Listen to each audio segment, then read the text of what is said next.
Kajian Fathul Bari Syarah Kitab Sahih Al-Bukhari, Kitabul Manaqib, yaitu tentang keutamaan, keistimewaan, yang artinya kan apa namanya ya, kelebihan gitu ya, yang dimiliki. Ini Kitabu Fadhili Ashabin Nabi sallallahu alaihi wasallam, ya, keistimewaan, keutamaan, kelebihan yang dimiliki oleh mereka. Yang tentunya ya ini keutamaan, keistimewaan itu untuk hal-hal yang baik, di mana mereka ini oleh Rasulullah SAW yang disebutkan sebagai manusia terbaik. Dan ini boleh disebut apa namanya ya, harus menjadi contoh. Apabila ingin menjadi yang terbaik, contohnya sudah ada. Nah, di mana mereka menjadi manusia terbaik itu karena hanya mereka betul-betul memenuhi, mereka ini memenuhi apa yang Allah firmankan di banyak ayat. Di antaranya yang saya ingat itu ya, perintah ini saja nih ya, auzubillahi minasyaitonirrajim, atiullaha wa atiur rasul. Ya, ayat-ayat Al-Quran memerintahkan demikian. Taatilah Allah, taatilah Rasul. Nah, mereka ini sahabat yang nih contoh ketaatan ini nih ya, ada pada mereka itu, sehingga mereka yaitu menjadi manusia terbaik dengan keutamaan, dengan kelebihannya masing-masing gitu ya. Karena ya, apa namanya ya samalah, manusia itu kan memiliki keutamaan kelebihan masing-masing. Nah, maksudnya banyak pasti sangat banyak, bahkannya yang bisa kita ambil sebagai contoh, yang bisa kita ambil pelajaran itunya dari perjalanan hidup mereka, itu manusia-manusia terbaik sepanjang masa. Yang maksudnya ya agar katakanlahnya kita pun bisa itu menjadi yang terbaik, dengan harapan itulahnya yang terbaik itu akan diberi balasan yang terbaik oleh Allah. Nah, yang terbaik, manusia terbaik itu akan diberi balasan yang terbaik oleh Allah. Dan apa namanya yang ini ya, surga Firdaus itu surga tertinggi, itu bukan hanya untuk para nabi, juga bukan hanya untuk para sahabat di luar para nabi, itunya bukan hanya untuk para sahabat. Ya, surga terbaik itu untuk manusia terbaik di generasinya masing-masing. Artinya kan kesempatan itu terbuka lebar karena Allah itu maha adil, membuka kesempatannya kepada semua hambanya. Nah, yang kemarin yang terakhir ya, bab ke-9, yaitu tentang keutamaan Ali bin Abu Thalib. Ya, sebagai salah satunya, Ali bin Abu Thalib itu sebagai salah satu sahabat yang dipastikan masuk surga tanpa hisab. Kemudian salah satu dari Al-Khulafaur Rasyidin. Kata Al-Khulafaur Rasyidin itu ada di dalam Al-Quran gitu ya. Nah, salah satunya adalah Ali bin Abu Thalib. Dan seluruhnya ada 5 ya yang disepakati lah ya. Al-Khulafaur Rasyidin itu ada 5 orang, itu 4 khalifah awal setelah Rasulullah meninggalnya, Abu Bakar, Umar bin Khattab, Utsman bin Affan, Ali bin Abu Thalib. Kemudian satu lagi ini agak ada jaraknya dari keempat orang ini, yaitu Umar bin Abdul Aziz. Nah, sekarang yang bab ke-10 ya, kalau mengikuti babnya dari kitab Fathul Bari ini bab ke-10 ini manakib, keutamaan dari Ja'far bin Abi Thalib. Nah, kalau sebelumnya tadinya Ali bin Abu Thalib, sekarang ini Ja'far bin Abi Thalib. Wa qala lahu nabiyyu sallallahu alaihi wasallam asbahta khuluqi wa kholqi. Nah, judulnya ditambah sabda Nabi, ya, kutipan sabda Nabi. Rasulullah SAW itu bersabda kepada Ja'far bin Abi Thalib, asbahta khuluqi wa kholqi. Kamu itu sangat mirip denganku. Apa namanya ya? Fisik lah itunya. Jadinya ruh dan jasad. Jadi karakter, tabiat, gitulahnya karakter, tabiat, sifat-sifat Ja'far bin Abu Thalib ini persis Rasulullah SAW. Kemudian secara fisik pun, ya, secara fisik pun Ja'far bin Abu Thalib ini, ya, ini sabda Rasulullah sendiri. Ya, Rasulullah sendiri yang menyabdakan demikian, asbahta khuluqi wa kholqi. Kamu sangat mirip denganku, ya. Kamu sangat menyerupai akhlak, gitulah, perangai, apa sebutannya, perangai, tabiat, budi pekerti, ya, itu denganku juga secara jasad, secara fisik, badannya, wajahnya.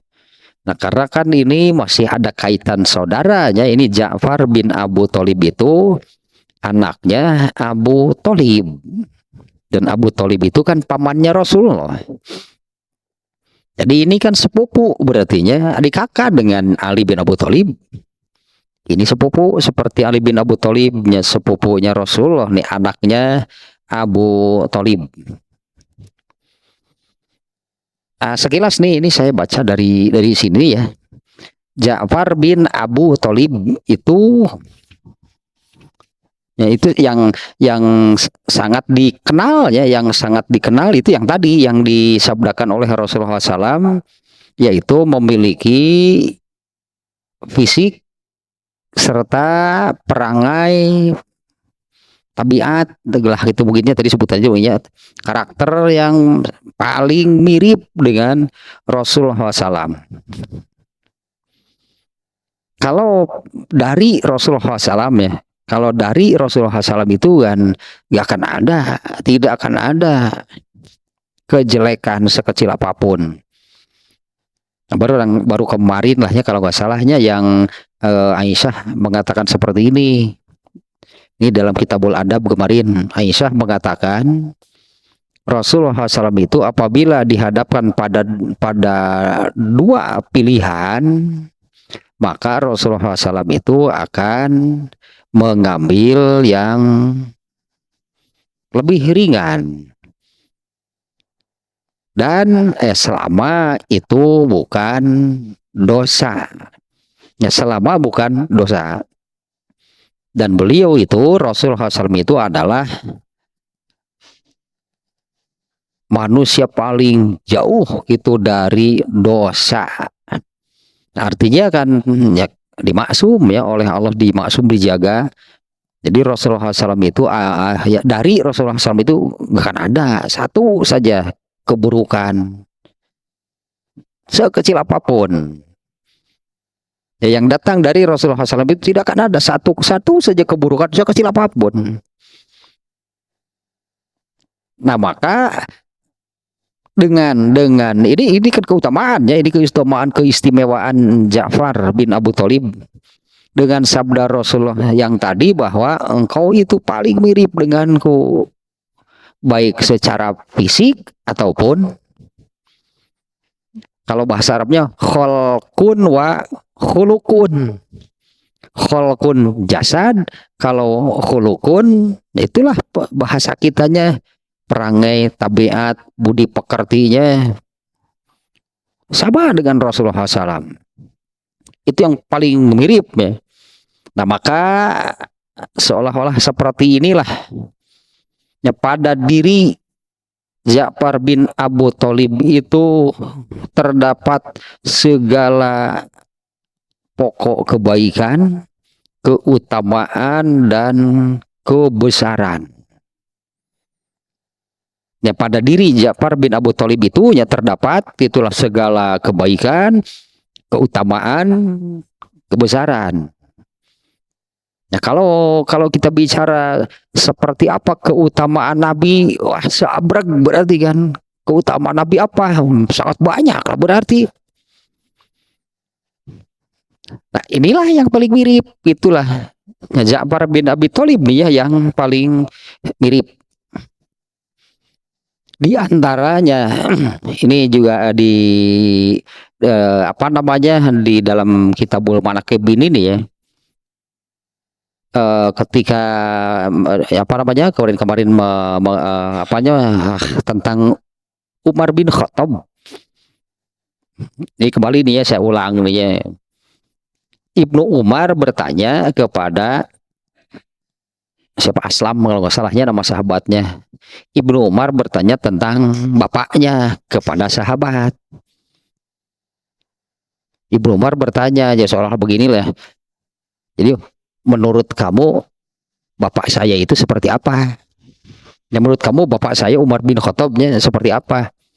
Disebutkanlah oleh Aslam kepada Ibnu Umar. Diceritakanlah ya Umar bin Khattab seperti apalah. Kemudian Ibnu Umar mengatakan, setelah Rasulullah tidak ada, aku tidak menemukan orang yang lebih. Dua nih yang disebut kesimpulan Ibnu Umarnya dari apa yang dikisahkan oleh Aslam tentang Umar bin Khattab.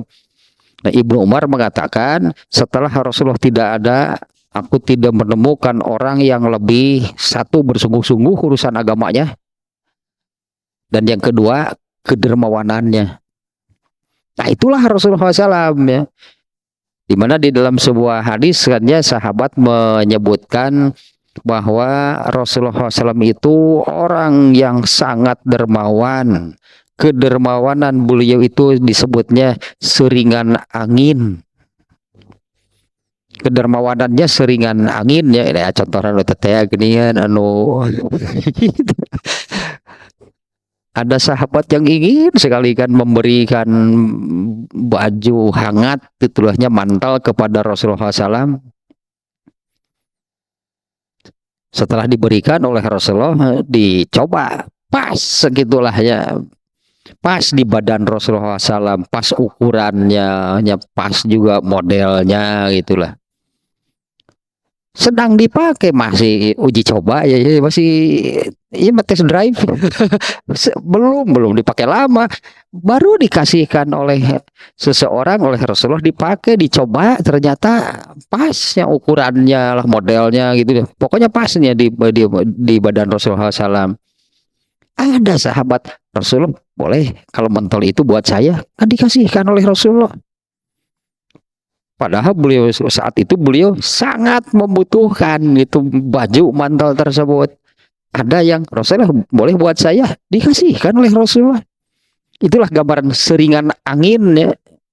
Akhlak kan namanya akhlak. Dimana akhlak itu kan sesuatu yang amalannya. Apabila sudah menjadi akhlak itu kan ketika melakukannya itu tidak lagi melalui pemikiran dan pertimbangan. Jadi tidak mikir-mikir dulu, tidak timbang-timbang dulu. Rasulullah boleh buat saya, ya langsung diberikan. Nah ya, Umar bin Khattab bagaimana? Ibnu Umar yang mengatakan, setelah Rasulullah tidak ada, aku tidak menemukan orang yang lebih bersungguh-sungguh dalam beragama ini dan lebih dermawan. Bagaimana nggak dengan Ja'far bin Abu Thalib? Kata Rasulullah kan Ja'far nih yang paling mirip dengan Rasulullah dalam segala hal, artinya ya, baik fisiknya ataupun perangainya, budi pekertinya. Kalau Ja'far kan sudah tidak ada. Karena Ja'far ini termasuknya sahabat yang mati syahid. Jadi tidak mengalami mati syahidnya itu tahun di perang Mu'tah namanya. Ya, Ja'far bin Abu Thalib ini mati syahid, gugur di medan perang di perang Mu'tah, namanya perang Mu'tah. Itu salah satu perang yang Rasulullah tidak ikut. Ya, Rasulullah tidak ikut berperang. Perang Mu'tah itu perang melawan pasukan Bizantium di bawah kekuasaan Romawi. Jadi perangnya melawan orang-orang kafir Romawi. Perangnya di Yordan, namanya Mu'tah. Mu'tah itu nama tempat di Yordania.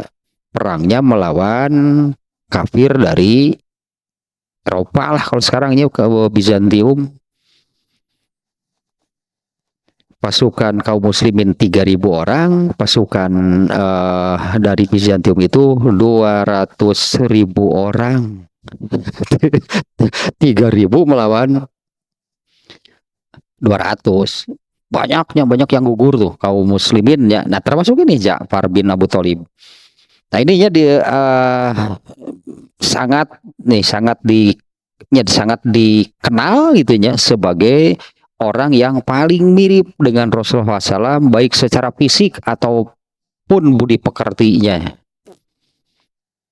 Pada diri Ja'far bin Abu Thalib itu terkumpul gitulahnya segala kebaikan, keutamaan dan kebesaran. Ya persislah Rasulullah SAW. Hanya bedanya gitu kan, tetap saja nih ya, kalau Rasulullah SAW itu apa namanya ya, contoh utama. Karena para sahabat juga tetap mencontoh Nabi kan. Contoh utama yang dikondisikan oleh Allah sebagai contoh yang sempurna, tidak ada keburukan, kesalahan, kelemahan sedikit pun gitunya dari Rasulullah SAW. Kalau selain Nabi ya pastilah adanya kelemahan, kekurangan, kesalahan, sehingga kan tidak ada manusia yang tidak berdosa kan. Selain Nabi tidak ada yang seperti Nabi, karena beliau itu dijaga, disebutnya dimaksum oleh Allah ya.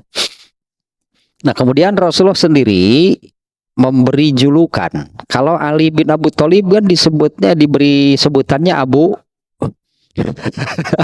Tarab. Abu Turab ya, dari satu peristiwa gitunya. Ali bin Abu Thalib tidur di dalam masjid, di mana masjid itu kan lantainya tanah. Ternyata ketika tidur kan baju Ali bin Abu Thalib itu tersingkap sehingga punggungnya kena ke tanah. Nah, dari situ muncul sebutan Abu Turab. Turab itu tanah. Nah, kalau Ja'far bin Abu Thalib oleh Rasulullah SAW diberi sebutan Abul Masakin. Abul Masakin ini, aduh, udah kayaknya bahasa Arabnya apa ini artinya Abu. Nah, ini disandarkannya kepada orang miskin nih kalau Abu Thalib. Ja'far bin Abu Thalib. Abul Masakin itu disandarkannya kepada masakin itu miskin, jamak dari miskin. Nah, sebutan itu muncul karena Ja'far bin Abu Thalib itu orang yang paling memperhatikan kaum miskin. Rasulullah pastilah hanya yang amat sangat yang paling memperhatikan kaum duafa, mungkin sebutannya ya, kaum duafa, kaum miskin. Nah, Ja'far bin Abu Thalib dalam hal tersebut sangat mirip Rasulullah SAW, hingga Rasulullah SAW memberikan sebutan kepada Ja'far bin Abu Thalib itu dengan Abul Masakin, yang maknanya ya, tadi kan Ali bin Abu Thalib disebut Abu Turab juga bukan sebagai tukang gali lah, mas. Emang tukang gali ya begitu. Di orang Majalengka itu Abu Turab bungkul. Terus nu ieu teh ada si Guranil. Guranil eta tukang ngagali mencari emas kan. Abu Turob teh ngaloliong gitu. Abu Turob ngorowekan tanu Abu Turob bukan. Ya ada sebutan Abu mah bebas gitu. Ada memang ke profesinya seperti alah siapanya Abu Najjar, ternyata tukang kayu profesinya lain rinyuh ya nya. Terus ngegorogotan kai emang ngerinyuh nah. Ke profesinya ya sama sebagai tukang kayu. Nah ini Abul Masakin itu ya, Ja'far bin Abu Thalib itu orang yang amat berartinya ini kan sebagai keutamaan sampai jadi sebutan itu dari Rabi itu sebutannya juga. Ja'far bin Abu Thalib itu Abul Masakin. Namanya maknanya demikian ya, orang yang amat lah itunya amat sangat menonjol berarti ini urusan ininya yaitu sangat memperhatikan orang-orang miskin. Kemudian juga punya sebutan lain, yaitu apa namanya ada sebutan lain nih, satu si burung surga. Karena ininya kan syahidnya, karena dia syahidnya di perang Mu'tah namanya, si burung surga. Satu lagi nih terkait hal tersebut, Ja'far bin Abu Thalib itu mendapat sebutan si pemilik dua sayap di surga. Negara lagi baturnya pun orang atulah gitu. Ini siapa sudah mendapat sebutan dikenal artinya di antara nanti ada hadisnya nih, hadis yang dimuat oleh Imam Bukhari ini di antaranya yang menyebutkan ini bahwa Ja'far bin Abu Thalib itu mendapatkan sebutan si apa namanya dalam kitanya pemilik dua sayap di surga. Ini saya lanjutkan dulu dari sini nih ya. Nama siapa Ja'far bin Abu Thalib ini termasuk sahabat yang awal masuk Islam ketika di Mekah. Artinya ini sahabat yang mengalami masa sulit, masa suram, masa berat sebagai seorang muslim. Yaitu mendapatkan kekerasan, ya, intimidasi, kekerasan, siksaan dari kaum kafir Quraisy. Dan Abu Ja'far bin Abu Thalib ini termasuk yang ikut hijrah ke Habasyah bersama istrinya. Nama istrinya adalah Amma binti Umais. Nama istrinya ya Amma binti Umais. Ikut hijrah nih dua-duanya. Ja'far bersama istrinya ikut hijrah yang pertama yaitu ke Habasyah atau ke Ethiopia. Dan ternyata cukup lamanya para sahabat yang di Ethiopia itu cukup lama. Hingga apa namanya Ja'far bin Abu Thalib ini memiliki anak yang lahirnya di Ethiopia. Di tempat hijrahnya di Ethiopia. Ya, istrinya Amma binti Umais melahirkan 3 orang anak laki-laki yang diberi nama Muhammad, Abdullah, dan Auf. Ya, Muhammad, Abdullah, dan Auf. Ya, ternyata nih ada kisah menarik lah katakannya. Ada kisah menarik nih ketika para sahabat yang hijrah di Ethiopia, di Habasyah. Kaum Quraisy ya, ternyata mereka marah. Ini ulah tapi di Mekah disiksa tak kahayang si bebengok si babolak si kafir Quraisy teh hari ini ulah kudu di Mekah tapi di Mekah disiksa mendapat kekerasan. Ternyata kaum Quraisy ini kemudian mengirim 2 orang utusan ke Habasyah Ya maksudnya supaya kaum muslimin yang hijrah ke Habasyah itu bisa dibawa kembali ke Quraisy, dibawa pulang lagi. Nah ternyata utusan dari dua orang utusan kaum Quraisy itu adalah Abdullah bin Abi Robi'ah dan Amr bin As. Masuk Islam nih, ternyata kemudian dua-duanya masuk Islam. Ini ketika masih kafir ya. Diutuslah oleh kaum Quraisy ya, datang ke Habasyah, ke Ethiopia. Dan mereka datang itu dengan misi lah, itunya dengan misi ya, intinya untuk memulangkan kaum muslimin yang hijrah. Nah, mereka datang ke sana, mereka datang ke Ethiopia itu caranya seperti ini. Mereka membawa hadiah besar yang oleh mereka ini berdua, tadinya utusannya Abdullah bin Abi Robi'ah dan Amr bin As, membawa hadiah yang besar. Dibagikanlah kepada pemuka-pemuka agama di sana dan rajanya. Yang datangnya membawa hadiah yang besar, itunya dibagikan kepada pendeta-pendetanya lah, itunya uskup dan sebagainya, pokoknya pembesar-pembesar agamanya, dan juga kepada rajanya. Nah, kemudian mereka mengatakan kepada rajanya itu, nah mereka mengatakan seperti inilah kurang lebihnya. Wahai baginda raja yang mulia, telah menyasar ke negeri Paduka orang-orang bodoh dan tolol. Ini menurut kaum Quraisy nih ya. Telah menyasar ke negeri Paduka orang-orang bodoh dan tolol. Mereka tinggalkan agama nenek moyang mereka, tapi tidak pula hendak memasuki agama Paduka.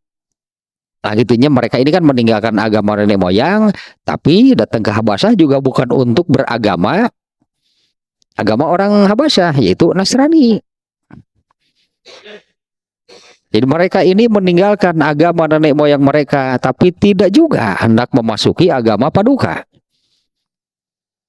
Dan mereka datang membawa agama baru yang mereka ada-adakan, yang tidak pernah kami kenal, dan tidak pula oleh Paduka. Sungguh kami telah diutus oleh orang-orang yang mulia dan terpandang di antara bangsa dan nenek moyang mereka. Bapak-bapak mereka, paman-paman mereka, keluarga mereka, agar Paduka sudi mengembalikan orang-orang ini kepada kaumnya. Nah ini misinya ya.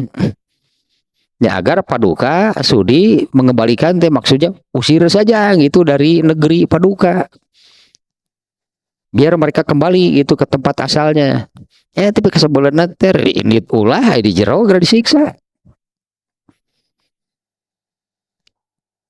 Nah ini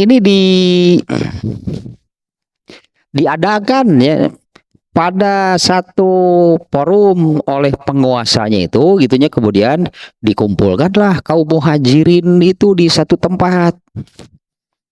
Dikumpulkannya kaum muhajirin itu di satu tempat.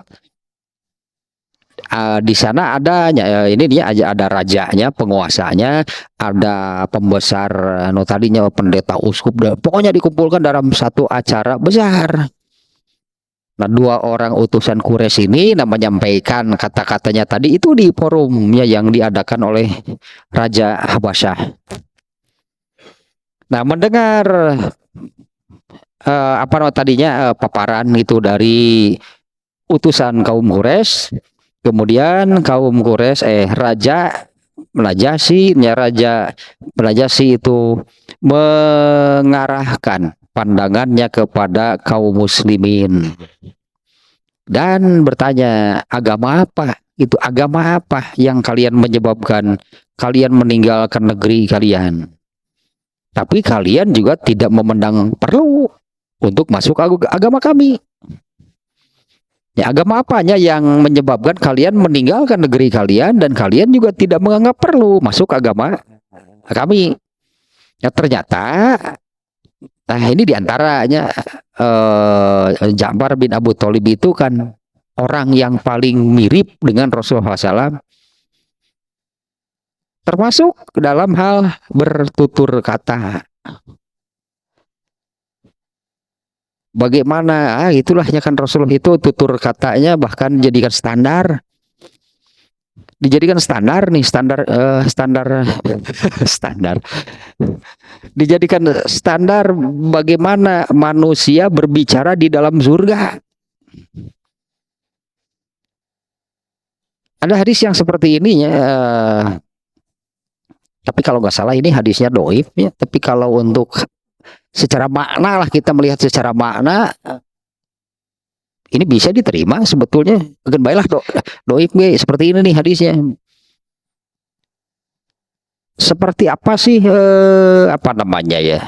Seperti apa ketampanan mungkinnya? Seperti apa ketampanan penghuni surga?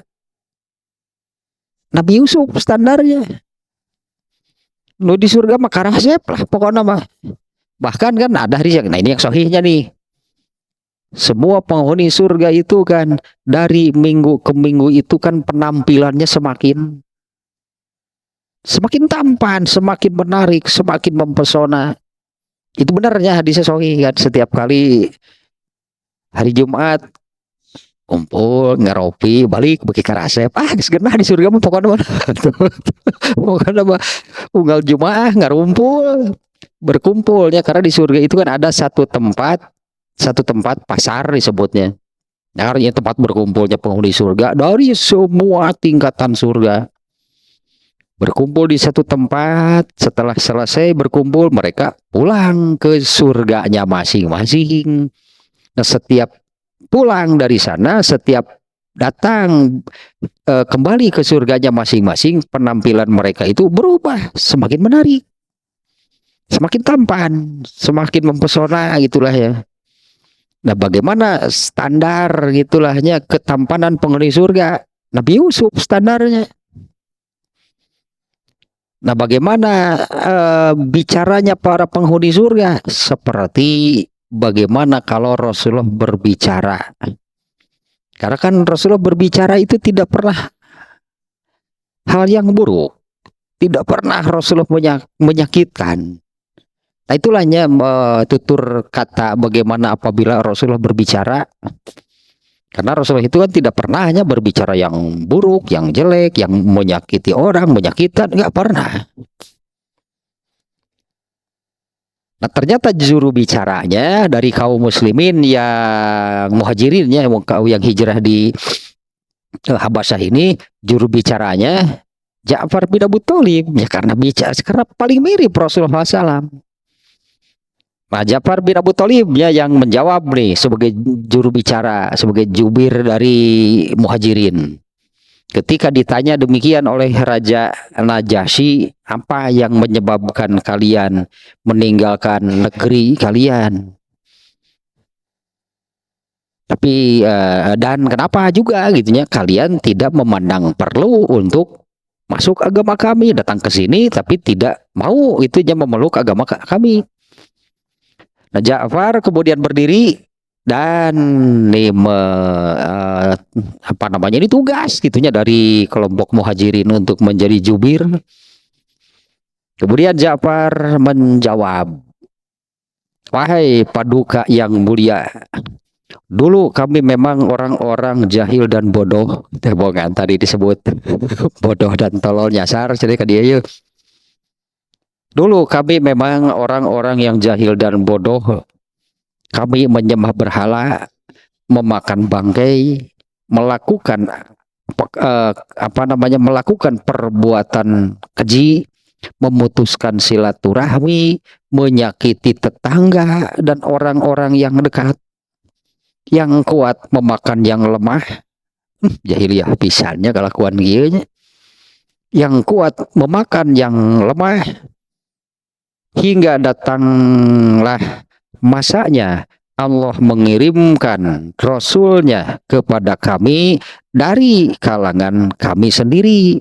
Kami kenal asal usulnya, kejujurannya, ketulusannya, dan kemuliaan hatinya. Ia mengajak kami untuk mengesahkan Allah dan mengabdikan diri kepadanya, dan agar membuang jauh-jauh yang pernah kami sembah bersama bapak-bapak kami dahulu, berupa batu-batu dan berhala.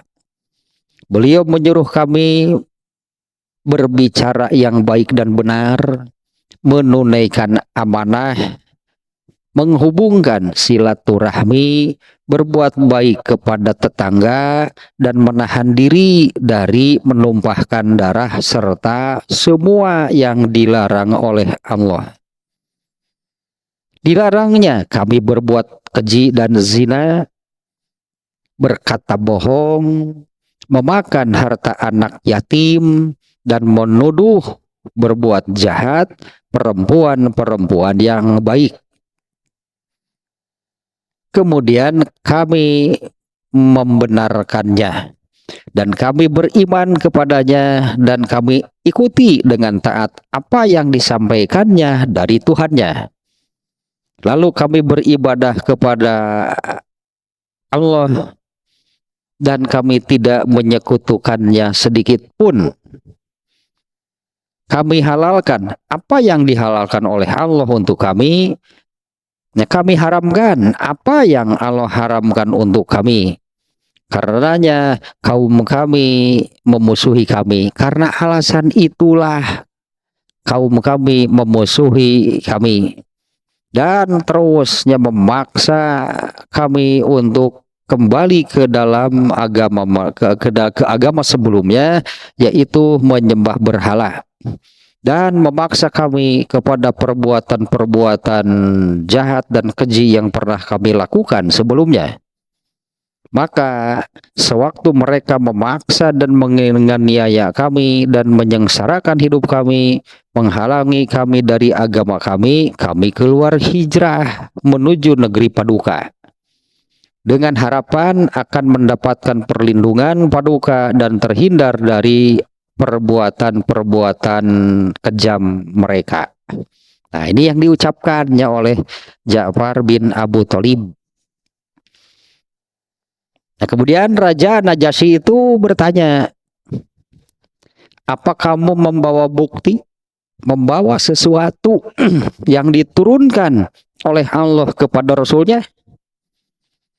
Ja'far menjawab, ya. Coba bacakan, coba tunjukkan apa yang diturunkan oleh Allah kepada Rasulnya. Kemudian Ja'far membacakan sebagian beberapa ayat yang terdapat di surat Maryam. Dengan bacaannya bagusnya, bacaan dari Ja'far bin Abu Thalib membacakan beberapa ayat yang terdapat di dalam surat Maryam. Ya, dengan bacaan yang bagus, mendengar bacaan ayat Quran itu, Raja Najasyi itu menangis, serta semua pendeta-pendetanya sampai menangis di mendengar Ja'farnya membacakan ayat-ayat Al-Quran. Setelah terhenti di tangisan mereka, kemudian Raja Najasyi itu mengatakan, sesungguhnya apa yang dibacakan tadi itu berasal dari sumber yang sama dengan apa yang disampaikan oleh Nabi Isa. Ya, sesungguhnya apa yang dibacakan tadi itu dari sumber yang sama, berasal dari cahaya yang sama gitunya, yang dari apa yang dibacakan oleh Nabi Isa. Maka nih sekarang nih dua orang utusan Quraisy, kalian silahkan pergi, keluar kalian. Ini yang diusir nih pensip utusan Quraisy tadinya, Abdullah bin Abi Robiah dan Amr bin As. Kalian berdua silahkan kalian pergi. Ternyata nih dua orang utusan ini belum mau menyerah. Belum mau menyerah nih. Mereka bicara berdua nih, bagaimana lagi caranya gitunya untuk mempengaruhi penguasa supaya ini mengusir di kaum muhajirin. Ternyata ini Amr Amr bin As nih yang punya ide. Katakan saja pada penguasa tadi bahwa mereka ini menganggap Nabi Isa itu manusia biasa. Nah, diungkitlah tentang Nabi Isa nih ya. Balik lagi nih, keesokan harinya dua orang utusan ini yang ternyata belum pulang gitu kan. Ternyata belum pulang. Mereka datang lagi menemui Raja Najasyi dan mengatakan, demi Allah akan aku beritahukan kepada Paduka bahwa mereka itu mendakwakan bahwa Isa bin Maryam itu manusia biasa seperti manusia yang lain. Nah, itu disampaikannya kepada penguasa, kepada Raja Najasyi. Dipanggil lagi, dikumpulkan lagi. Dipanggil lagi nih, dikumpulkan lagi oleh Raja Najasyi. Kemudian Raja Najasyi bertanya kepada, nah ini jubirnya tetap Ja'far bin Abu Thalib. Apa yang kalian katakan tentang Nabi Isa? Itulahnya nih pertanyaannya ya. Apa yang kalian yang kalian katakan atau bagaimana menurut pendapat kalian tentang Nabi Isa? Kemudian Ja'far menjawab, kami akan mengatakan tentang Nabi Isa sesuai dengan keterangan yang kami dapatkan dari Muhammad Sallallahu Alaihi Wasallam. Nah, pada sebuah hadis segitunya Rasulullah SAW menyabdakan, huwa Abdullahi wa rasuluhu wa kalimatuhu alqaha ila Maryama wa ruhun minhu. Inilah yang Rasulullah SAW katakan tentang Nabi Isa. Ya, Nabi Isa adalah hamba Allah serta utusannya. Kan statusnya sama dengan Rasulullah kan. Rasulullah juga kan abduhu wa rasuluhu. Dia itu, Nabi Isa itu adalah hamba Allah juga sekaligus gitu ya, sebagai utusan Allah. Kalimatnya yang ditiupkannya kepada Maryam dan ruh daripadanya. Raja Najasyi itu sampai bertepuk tangan, dia setuju. Benar Nabi Isa itu demikian. Sampai itu bertepuk tangan, itunya tanda setuju. Sambil dia nih Raja Najasyi ini yang mengumumkan itu kepada seluruh khalayak bahwa benar Nabi Isa itu demikian. Karena ini kan yang disampaikan dari Rasulullah nih ya. Ya seperti itulah sebetulnya itu ya Nabi Isa, seperti yang tadi, Abdullahi wa rasuluh. Dia itu hamba sekaligus utusannya. Wa kalimatuhu alqaha ila Maryam. Dan dia itu adalah kalimatnya, di sini sebutannya ya, yang Allah masukkan ke dalam Maryam, dan waruhun minhu, dan ruh darinya, dari Allah. Kalau ruh semuanya juga dari Allah.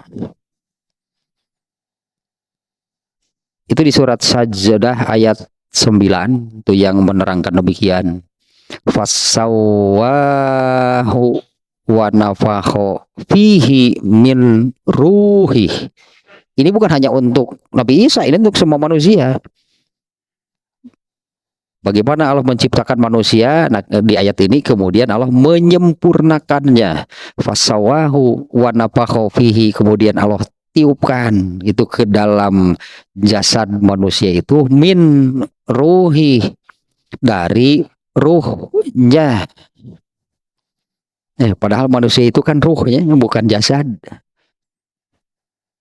Nah, nantilah itunya soal itulah nanti di surat Sajdah. Nah, maka riuhlah ini, kembali ke sini nih ya. Maka riuhlah situasi di sana setelah raja tadi mengumumkan demikian. Yang ternyata memang raja saat itu ya, raja yang sangat taat beragama. Nah, agama sebelumnya adalah Nasrani. Sebagai seorang raja yang taatnya sebagai raja yang taat beragama. Sekali lagi maka dua orang utusan dari Quraisy itu oleh Raja Najasyi itu diusir. Kamu silakan keluar, pulang, balik. Ada teh, hei deuj, apa betul gua pulang, diusir lagi nih dua orang utusan Quraisy ini. Dan ini di halayak ramai ya. Raja itu mengatakan kepada kaum muhajirin, silahkan kalian tinggal silahkan kalian tinggal dengan bebas di negeriku ini. Siapa yang berani menyakiti dan mencela kalian, maka orang itu akan mendapatkan hukuman yang setimpal dengan perbuatannya. Nah, jadi malah kemudian ya tadinya mau dihasut agar diusir, agar rajanya mengusir kaum muhajirin, ternyata malah berbalik, yang diusir itu adalah orang-orang Quraisy, utusan Quraisy itu. Dan kepada muhajirin, Raja Najasyi itu mengatakan, silahkan kalian tinggal. Ya, silahkan kalian tinggal dengan bebas di negeriku ini. Siapa yang mencela dan menyakiti kalian, maka dia akan mendapat hukuman yang setimpal atas perbuatannya. Nah, kemudian raja ini dia kembalikan hadiah yang diberikan oleh dua orang utusan ini, dan juga dia memerintahkan kepada pembesar pemuka-pemuka agamanya untuk kembalikan semua hadiahnya, usir mereka, suruh pulang. Nasibnya Amr bin As dan siapa tadi, Abdullah bin Abu Robiah. Nah, kemudian kan ini cukup lama ya, cukup lama. Kemudian setelah perang Khoibar, ini kejadiannya kan waktu perang Khoibar itu yang Rasulullah SAW menyerahkan benderanya kepada Ali bin Abi Thalib ya. Perang Khoibar itu kan kisah itu kan ya yang terkenal. Rasulullah akan menyerahkan bendera ini panji, sebutnya panji pasukan kaum muslimin ini. Rasulullah menyebutkannya, aku akan menyerahkan bendera ini kepada orang yang mencintai Allah dan Rasulnya, dan Allah dan Rasulnya pun mencintainya. Semua orang berharap kan, semua sahabat kan. Rasulullah bicara malam hari, beliau mengatakan besok aku serahkan. Para sahabat kan malam harinya terus berbincang-bincang, mengira-ngira, dan semuanya menginginkan itunya siapa akhirnya yang akan dipilih oleh Rasulullah. Ternyata Ali bin Abi Thalib ya, padahal Ali bin Abi Thalib kan sedang sakit mata. Matanya merah bengkak. Matanya merah bengkak Ali bin Abi Thalib. Rasulullah mengatakan, mana Ali bin Abi Thalib? Ada Rasulullah, tapi sedang sakit mata, bawa ke sini. Diobatilah dengan ludahnya, kemudian diserahkanlah. Ini itu perang Khoibar ya. Dan benar kan, Rasulullah kan menyebutnya, aku akan serahkan orang ini kepada yang tadinya yang mencintai Allah dan Rasulnya, juga sebaliknya. Dan Allah akan memberi kemenangan perang ini melalui tangan orang tersebut. Menanglah gitunya perang Khoibar, dan Rasulullah sangat bergembira. Nah, kaum muhajirin dari Habasyah, dari Ethiopia itu kembali setelah kemenangan perang Khoibar. Nah, Rasulullah SAW mengatakan, aku tidak tahu mana yang lebih menggembirakan aku. Apakah kemenangan perang Khoibar atau kembalinya kamu kepada Ja'far bin Abi Thalib ya? Aku tidak tahu mana yang lebih menggembirakan aku, kemenangan perang Khoibar atau kembalinya kamu dari hijrah. Alah, ini Rasulullah itu jangankan itu kan. Jangankan kepada Ja'far bin Abi Thalib yang masih ada kaitan nasab. kepada ini siapa, Muaz bin Jabalnya Rasulullah mengatakan, wahai Muaz, aku sangat mencintaimu. Itu ada beberapa orang sahabat tuh yang disebut demikian. Kemudian Abu Sa'id Al-Khudri, Abu Zar, gitunya Rasulullah itu mengatakan aku sangat mencintaimu. Apalagi lah Ja'far bin Abu Thalib, dari fisiknya sangat mirip dengan Rasulullah, perangainya juga, budi pekertinya mirip. Jadi sangat bergembiranya Rasulullah SAW ketika Ja'far bin Abu Thalib dan kaum muhajirin itu kembali dari hijrahnya. Nah, kembalinya itu setelah perang Khaybar. Nah, sehingga Rasulullah mengatakan seperti ini, aku tidak tahu entah mana yang lebih menggembirakanku. Apakah kemenangan perang Khaybar atau kembalinya Ja'far? Nah, selanjutnya nih tentang ini ya, tentang jadi Ja'far ini tidak mengikuti beberapa perangnya karena sedang di Ethiopia, sedang hijrah di sana. Nah, perang Khaybar nggak ikut, perang Uhud tidak ikut, perang Badar tidak ikut. Nah, dalam benak Ja'far bin Abu Thalib itu, kapan gitu ya saya bisa ikut perang? Ya kapan itu saya bisa ikut perang? Nah, kejadian perang Mu'tah itu tahun ke-8 Hijriah. Perang ini terjadi karena Rasulullah SAW itu mengutus 2 orang membawa surat dari Rasulullah SAW ke Romawi, ke Eropanya kalau sekarang, yang isinya adalah ajakan untuk masuk Islam.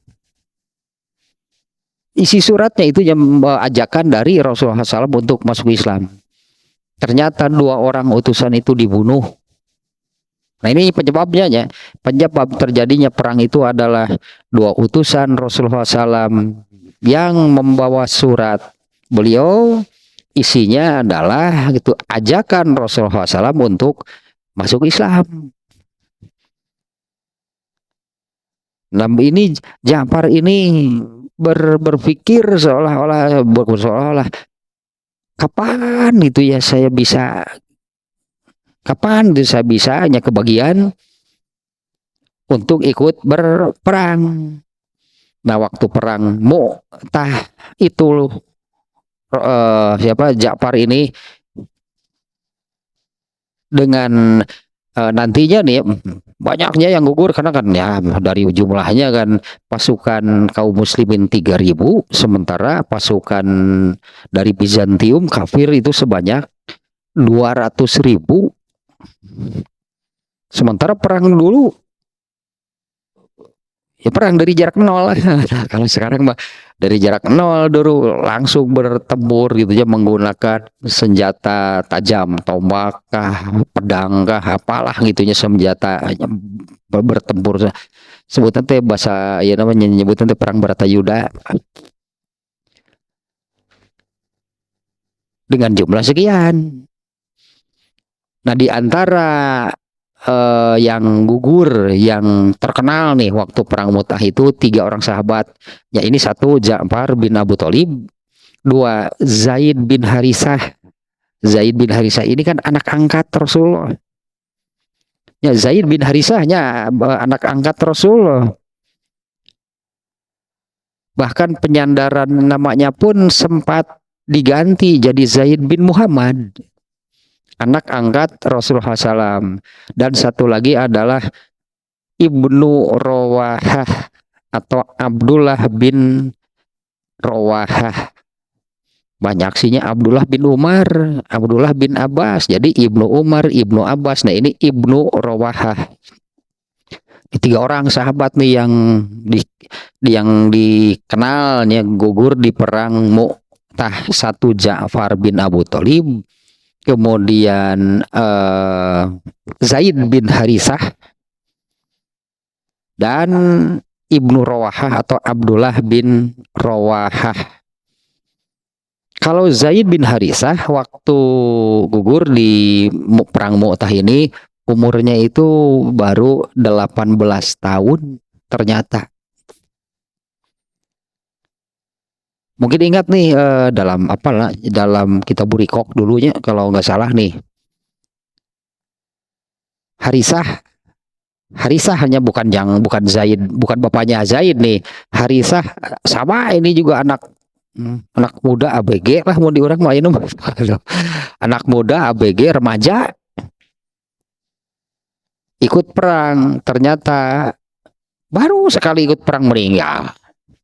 Ibunya hanya Ummu Harisah datang kepada Rasul, bagaimana nasib anak saya, pasti masuk surga nggak?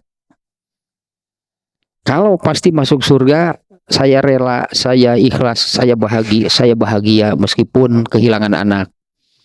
Tapi kalau nggak ada jaminan, tinggal ya pokoknya mah. Nah, Ummu Harisah kan ngancam kan Nabi itu, saya akan melakukan sesuatu. Kemudian Rasul menjawab, ibu ini bagaimana? Surga itu kan luas. Jadi Rasul itu bukan awalnya begini ya. Ibu ini bagaimana kan? Surga itu luas. Surga itu ada 100 tingkatannya. Dan Harisah itu di surga yang tertinggi. Masih anak-anaknya, bukan anak sih, anak-anak nggak boleh ikut perang. Masih remaja. Nah, ternyata Zaid bin Harisah juga waktu gugur di perang Mu'tah ini umurnya baru 18 tahun. Nah, peristiwa yang terkenal nih, peristiwa yang terkenal. 3 orang ini nih, Zaid bin Harisah itu yang memegang bendera. Dia hanya setiap perang kan ada yang pemegang bendera. Kalau bendera itu bisa jatuh, artinya si pemegang bendera itu dibunuh, benderanya jatuh, kalah berarti. Perang itu kalah gitu karena benderanya bisa dijatuhkan. Nah, Zaid bin Harisah syahid, terbunuh, benderanya itu hampir jatuh, kemudian diambillah oleh Ja'far. Jadi si pemegang bendera ini ya sambil memegang bendera, dia juga harus sambil berperang lah, gitu, sambil berperang. Zaid bin Harisah terbunuh, gugur, syahid. Sebelum jatuh ke tanah, benderanya itu kemudian diambil oleh Ja'far bin Abu Rawahah. Ja'far bin Abu Thalib. Sama juga pegang bendera sambil berperang. Kemudian apa namanya ya, saya nggak tahu lah begitu karena namun kagok atau apalah, Ja'far bin Abu Thalib itu turun dari kudanya. Gitu. Dia itu berperangnya tidak sambil menunggang kuda. Dia banyak membunuh musuhnya kafir. Kemudian tangan kanan Ja'far bin Abu Thalib itu kena tebas dari senjata musuh hingga putus. Maka ya sambil memegang bendera dengan tangan kirinya, dia terus melanjutkan perangnya. Kemudian tangan sebelah kirinya kena tebas lagi sampai putus. Dan dia mengapit, memegang itu benderanya itu dengan 2 tangan kanan yang sudah terputus.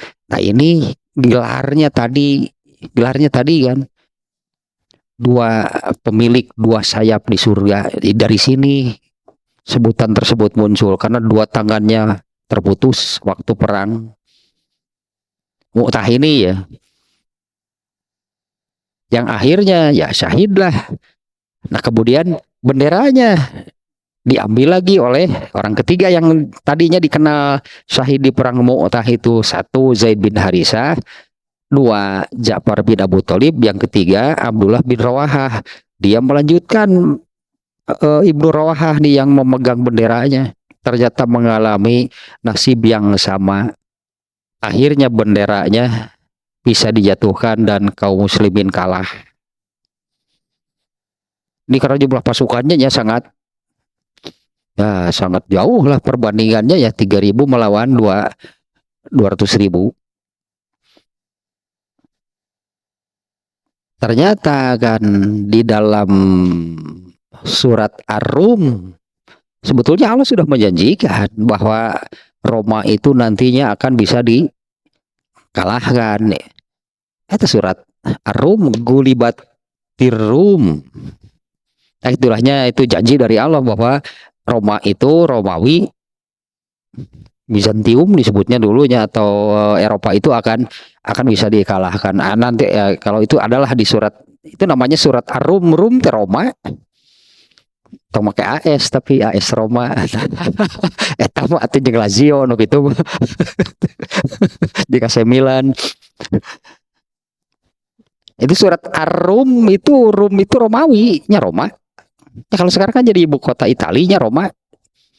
Di sana kan ada pusat Nasrani sedunia di Vatikan.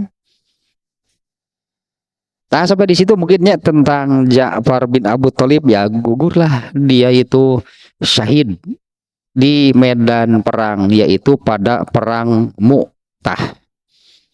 Ibnu Umar nih termasuk yang ikut. Ibnu Umarnya termasuk yang itu perang Mu'tah. Setelah perangnya selesai, Ibnu Umar mencari itu ini mengidentifikasi siapa saja nih yang gugur. Cukup banyak ya yang gugur di medan perang waktu perang Mu'tah ini. Ibnu Umar mengatakan, kami menemukan jenazah Ja'far bin Abu Thalib dengan 90 luka. Aja luka bekas perang nanya, dengan 90 buah luka. Beragam, artinya ada yang kalau bekas tombak mungkin bolong gitunya, bekas tombak. Ada yang panjang mungkin bekas sayatan pedang. Seluruhnya ada 90 buah luka itu di jasad Ja'far bin Abu Thalib. Ini belum ke hadisnya nih bab ini.